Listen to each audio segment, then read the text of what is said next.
When you were a child, what did you want to be when you grew up? Probably an artist, a painter, or illustrator, and a veterinarian. And how did you realize that writing was your art? That writing was my art? Yeah. I think it was kind of accidental. We didn't have much by way of creative writing work in elementary school or high school, but towards the end of elementary school, one teacher assigned a personal essay, which was really novel, and I wrote some really just silly but very lively thing about being a fresh big sister to a baby, and the tussle between the urge to go comfort him in the middle of the night and the urge to run away, and I read it out loud in class, and it caused a sort of shift in my personality. I was very introverted, but reading this, I suddenly became quite the performer, and frankly just enjoyed that transformation and probably the attention from the teacher, and I think that planted the seed that there's this other sort of direct way than painting. What grade? I'm sorry, what grade was this? Probably 6th grade, 5th grade. Well, that's pretty cool. I mean, to have found out that early. Well, I wouldn't say that I decided at that point. I think it's planted. Right. I would never have thought of being a writer at that point, but it stuck with me. And tell me about how this flame developed from there. So it was not by any means a steady thing. I didn't write for myself or for anyone else until much later. And as I said, there weren't any creative writing or even essay classes. It was just academic writing. But at some later phases, I got more and more disaffected. As an adolescent, I wrote some parables against conformity and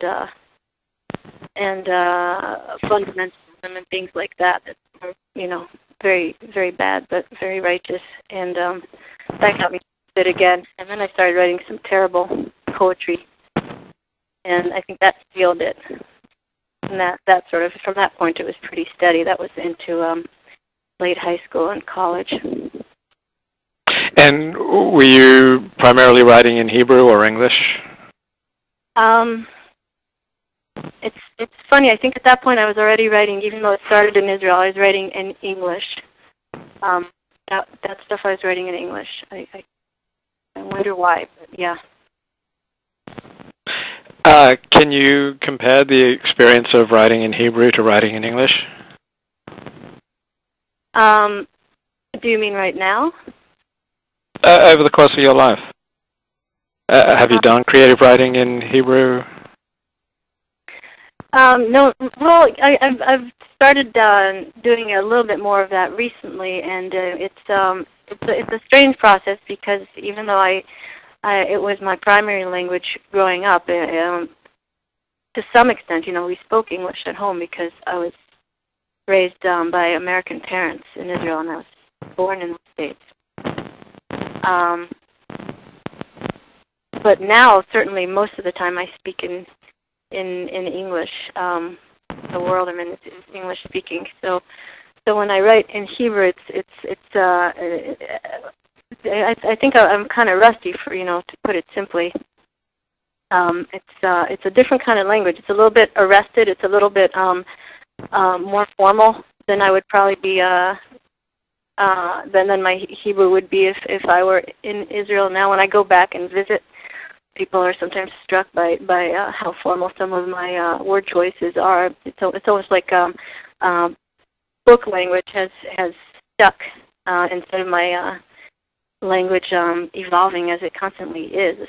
Especially in Israel, the slang is constantly expanding and expanding.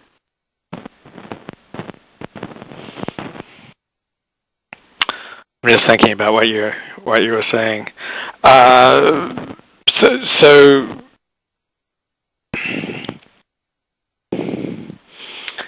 So how do you feel about English as opposed to Hebrew?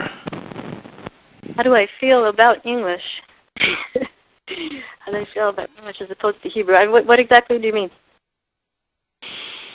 Well, I'm only fluent in one language, but I would imagine that there are different feelings and thought processes associated with different languages, and that and I'm just kind of digging, seeking if perhaps you can put words to what those feelings or thought processes are between English and Hebrew. Okay, I understand. I think just from a sort of aesthetic remove, I'm often struck by how much more economical Hebrew is. It can often take by far fewer words to say the same thing. You can put so much into one word. For "I will smile" would be just one word in Hebrew, as an example. But as far as the language that I choose to write in English, it's more of a map by I think adult development because I've in the United States, at least it's very late adolescence, and this is where I took my first independent stride, where the language that I asserted my independent life in. So I can express myself much more accurately in English for that reason. I swim more easily in it at the moment when I'm writing. Do you feel more like an insider in English or in Hebrew? That's also a tough question to answer because, as I said, I write much more fluidly in English, but I have a much easier time reading Hebrew.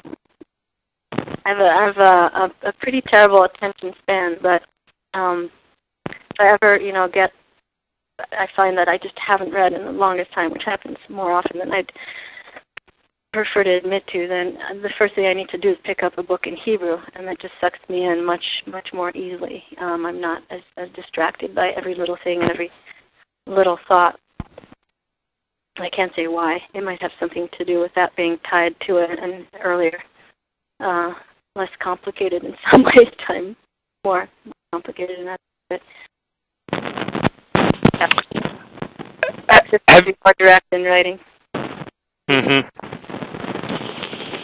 Have you spent, I assume you spent a lot of time reading English literature, and English literature is largely written in the ethos of Christianity. So does that jar on you, or does that do anything to you?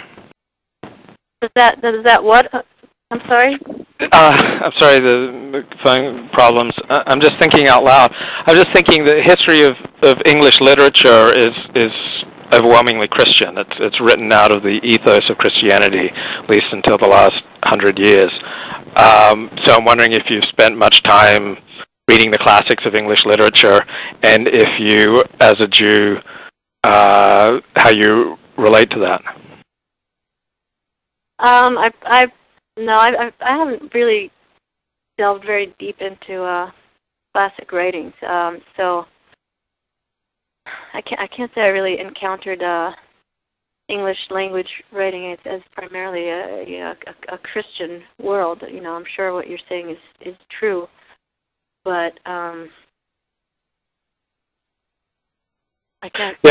Yeah, got it. I read a couple of books on Jews in English departments the books were by Edward Alexander. He pointed out that the first Jew to become a professor of English literature in the United States was Lionel Trilling around World War II, which kind of shocked me when I read that. I would have thought it would have happened much earlier. Yeah. I read the most ridiculous thing about your book. I don't know if you saw this essay. It was on J-Books, and it was by Sanford Pinsker.